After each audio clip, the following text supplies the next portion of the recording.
एक समय की बात है, एक राज्य में एक प्रतापी राजा निवास करता था। एक दिन उसके दरबार में एक विदेशी आगंतुक आया और उसने राजा को एक सुंदर पत्थर उपहार स्वरूप प्रदान किया।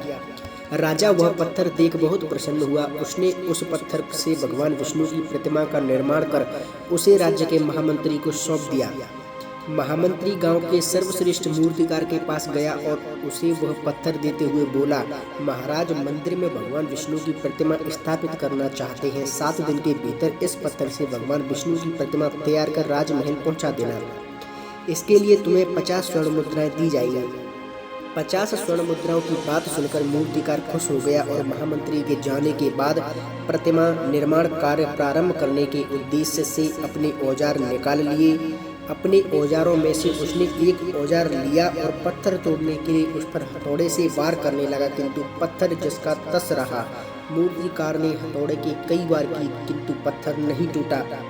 50 बार प्रयास करने के उपरांत मूर्तिकार ने अंतिम बार प्रयास करने के उद्देश्य से हथौड़ा उठाया, किंतु यह सोचकर हथौड़े पर प्रयास करने से पूर्व ही उसने हाथ खींच लिए। जब 50 बार प्रयास करने से पत्थर नहीं टूटा तो अब क्या टूटेगा।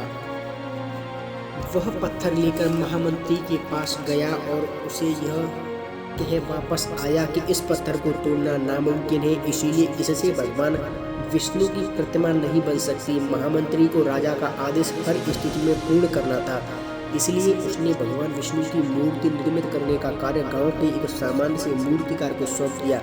पत्थर लेकर मूर्तिकार ने महामंत्री के सामने ही उस पर हथौड़े से प्रहार किया और वह पत्थर एक बार में ही टूट गया। पत्थर टूटने के बाद मूर्तिकार प्रतिमा बनाने में जुट गया। इधर महामंत्री सोचने लगा कि काश पहले मूर्तिकार ने एक अंतिम प्रयास और किया होता तो सफल हो गया होता और 50 स्वर्ण मुद्राओं का हकदार बनता।